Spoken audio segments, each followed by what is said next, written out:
Hi there, welcome back. How are you today? How are you feeling, beautiful soul, with these new videos, with the expansion that has come through? So in this video, we were going to continue on with love in disguise. What if it is love in disguise? What if it's all love in disguise? This has been what has allowed me to release, for me, the biggest thing that I've been holding on to. Now, as we were saying in the previous video, I remember growing up in Catholic church, going to confessions and being so ashamed of what I felt inside for my sister that I was incapable of confessing that God would never forgive me, that I couldn't love my sister. Now, before my sister was born, I had a pretty chill life. You know, I loved playing in my own company. I loved reading books. Yes, I was reading before I started school. I don't know how I learned. I just remember doing it. I remember being in kindy already reading in year 1. I was more than reading by then, but I was just already born with it because I wanted to know about this world, and all the information originally was in books. We didn't have the internet way back then. Everything was in books or in teachers at school. So I couldn't wait to start school, you know.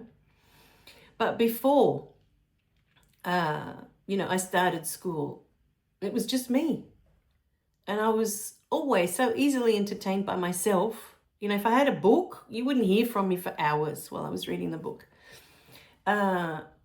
Many times I'd be out playing my own games. And I discovered with time that I wasn't alone. My spirit guides were already with me. One in particular, when I was quite young. So I was never alone. That's why I liked being on my own, you know, to be with this beautiful spirit guide. So this is what I discovered later. All of that had been blocked out because of the experience I was supposed to have, you know. But then picture this. Life is pretty cruisy. You got your parents, you have everything you need. You got your food, your clothes, your gorgeous imagination every day. Do what you want. And then all of a sudden you ask for a sister. You have no idea what that is or what that means or how it's going to change your life forever, you know. And then she comes. And shortly after she comes, everything changes. It wasn't just that, you know, my mum was now spending all her time with her and everything. But when she was about 2 years old, 3 years old, she's getting old enough now to start speaking and, asking for the things she needs and all that sort of stuff. She requires more attention. Absolutely opposite, of what I was. She required attention 24/7, whereas I was like, if I don't see you for a couple of days, I'm good. I'm entertained, I'm good. So she wasn't like that. She was absolutely the opposite. But from there, what eventuated was that one day, all of a sudden, a new pattern emerged. My mum was yelling at me. Why are you yelling at me? I haven't done anything. As far as I knew, I hadn't done anything wrong. She never yelled at me before. And then with that came the smacking. Well, hang on a minute. What's going on? You never had to smack me before. And so as a child, you start to put things together. Well, hang on a minute. Before you came, I was quite happy here. These grown-ups, they didn't yell. They didn't need to yell. I'm not deaf. And this smacking thing, I don't remember this being a rule. Now it's a rule. Now I'm not allowed to do this. Now I'm not allowed to do that. Now I'm not allowed to. Well, hang on a minute. When did these rules start to come in? Nobody told me there were rules, that I couldn't do this, I couldn't do that. half of the time, even more than half of the time, I didn't know what I did wrong as a child. If you came to me after I'd been smacked and yelled at, and you asked me, why did she smack you? Why did she yell at you? No idea. No idea. There was no explanation as to what I did wrong. I just know that she was angry. That's all I knew, and I could hear her coming down the hallway stomping. Eventually it became a habit. I knew. I could tell by her footsteps. Uh-oh. Here we go again. That's what it became. Here we go again. And in my childhood, it turned into trying to be invisible so that she couldn't see me, she couldn't hear me, I just didn't want to be seen by this person anymore. This mother figure. I couldn't cope with her anger, with her moods. You know, as a child, I was quite sensitive. And I feel that with all that smacking and all that yelling, I became very detached. Whereas, you know, so many times people will be like, it's like I don't care. And it's not that. It's not that I don't care. It's a lot of times that's how it comes across. You know, but it's called, for me it was detachment, because it was the only way I could cope with her. When she would, because I had no control over it. Think about it. You're this child, you're 7 or 8, and I was quite skinny, I was quite little. Not height-wise, but thin-wise, I was quite skinny. And so she'd come along, you know, this huge person, size 20 plus most of the times, because her, you know, her weight kept ballooning. And she looked huge to me, you know, as a little one. And she would come stomping down that hall. And I had no control over, I couldn't make it stop. It wasn't in my hands to do anything but endure it. And with time, I just learned, okay, I just detach from it. So I don't have to feel it. That's all I had. That's all I had. But as you can imagine, especially when that pattern emerged of me being hit and me being smacked all the time because of my sister, I learned to resent her all the more. She not only took away my mum, but now I had to go through this, which wasn't there before she came. It wasn't there. There was no need for it.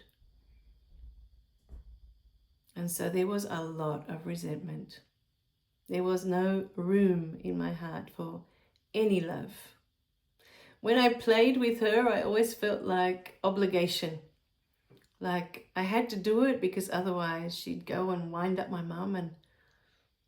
But it wasn't, oh yeah, I really feel like playing with my sister. There was a 5-year gap. So the games that I wanted to play that would have stimulated me intellectually, she was too young for them, you know.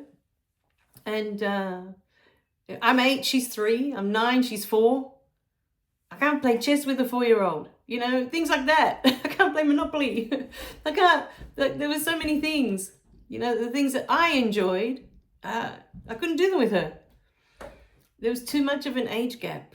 And as I'd always seen her as this outsider from me, a separate thing when she came, a lot of the times I just didn't enjoy my time with her because it felt like obligation. Like I needed to do it to keep her happy so that she'd keep mum off my back. You know what I mean? It was that kind of relationship. But at the core, it was, eating me alive that I couldn't feel love for her. I had no love. And I had to live with that until recently. And then through the beautiful soul retrieval, what I realized, because there are siblings. Yes, there are siblings that get you in trouble. But at the end of the day, there's always love for them. But all of my cousins were like that with their siblings. At the end of the day, they still had love for their siblings. I couldn't feel it at all. I had nothing when it came to thinking of my sister. And up until this past week, I couldn't even say her name without feeling charged, without a charge, a negative charge on it. And it was because I received that beautiful message of love in disguise first. And then when my beautiful friend said her name, it shifted. It was I no longer saw her as, oh, my sister, the intruder, the one in the way. All of a sudden it became love in disguise. And when I went into the soul retrieval and saw the truth of it, the information that came through was for me to know within every fiber of my being what it is to not love.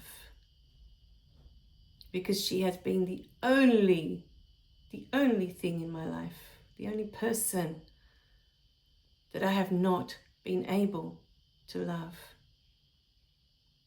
Nothing, no feelings, nothing.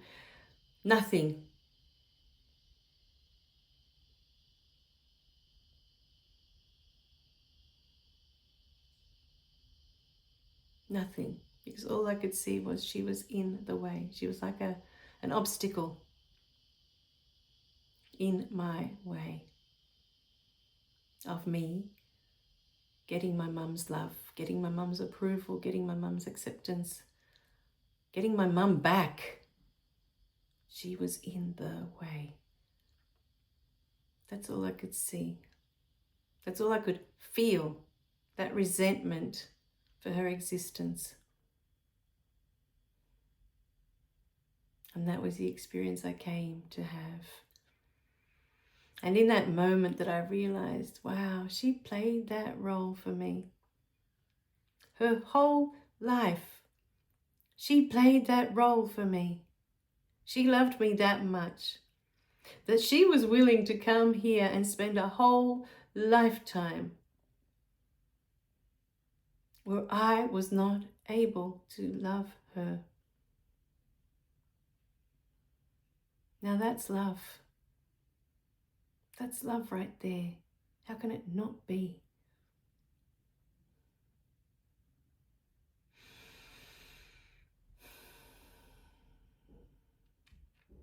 And, I cried and cried. I couldn't stop crying. And in my heart, I keep seeing myself hugging her because she was never the problem. It was never her. It was the experience I came to have. What does it feel to not love, to not be able to love? It's so restricting. It's so limiting.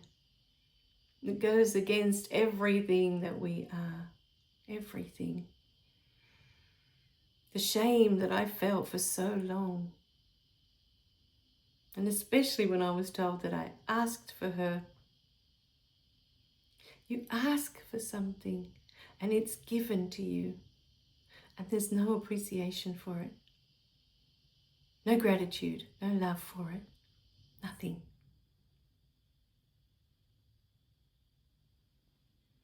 And I had to live with that my whole life. I've had to live with that shame of how can I not love her? She's my sister.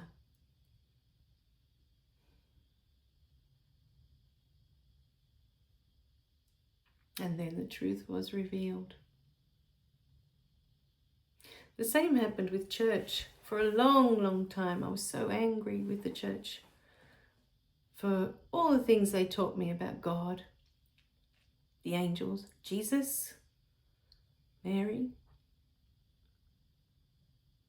And yet, it was the experience I came to have. Because no one has been better in this experience, better than the Catholic Church, at making you believe that you are separate from God, that you are separate from Jesus. There is no one better, no one on this planet, in this simulation. They're masters at it. And we chose them. We chose them that we could have this gorgeous experience of feeling separate from Spirit, from God. Because outside of here, it's not possible. And even in here, we are still connected. But it's the only place where we can feel that we are not. We are separate. And so now, when I look back, I came here to experience what it is to not love. How that feels inside. And I came here to experience how to feel separate, what it is to feel separate from Spirit, and how alone I felt for most of my life because of that belief that I am separate from Spirit. I am separate. So, my beautiful beings, it is all there for us. For us. These beautiful beings have played these roles for us. We asked them. We asked them to be these things for us, that we could have this experience. Outside of here, of this simulation, there's no way you could know what it is to not love. Love is what you are. Love is who you are. Love is what you're made of. You can't escape it. Unconditional love, not just any love. Unconditional. And this word love that I use is the energy that you are. It's not the romantic love between you and a partner. I'm not talking about that. I'm talking about the love, the big L. The big L. Not the little L. The big love. Love as the energy that you are. This is what love is. This is who you are for all eternity. For all eternity. This is who you return to when you are done here. So everything that you have been through, everything, it unfolded as I was looking at it. And I could see how everything happened and how everything was meant to happen so that I would be here in this moment sharing this with you. It's my first time ever admitting that I couldn't love my sister. I couldn't. It wasn't in me. The resentment was too much. The anger was too much. The jealousy was too much. It all took over. And there was no room for love. She took it all. That was my interpretation. You took all the love that ever mattered to me. You took Mum's love. You don't need mine. I'm not going to give you an ounce of it. That's what I decided with that very first smack, that very first yell that I received from my mum when my mum changed. That was the decision that I made. You took all her love. You're not getting any of mine. Don't come here for love. You're not going to find it. So, my beautiful beings, if this isn't you, perhaps, maybe, just maybe, there's someone out there that feels this way about you and you don't even realize it. You don't realize it because, like I said, my sister and I were in the same boat, both thinking that the other one was in the way of our mum's love. I thought My sister was in the way of my mum's love for me, and she thought that I was in the way of her receiving mum's love. We were both having the same experience, but different paths, different needs, different, and yet it was the same. So every time I go back now to try to see that event of my mum yelling at me and my mum smacking me, all I see now is this beautiful golden energy where she is standing, and behind her the same. My sister is this beautiful golden energy. I can't see them, their human form anymore. So I just remembered, I want to share it in the next one. I love you guys. Remember to click like and subscribe so you don't miss any of the messages. You are where you are meant to be. Believe it in your heart. Everything has happened for you to be here right now in this moment. Bye for now.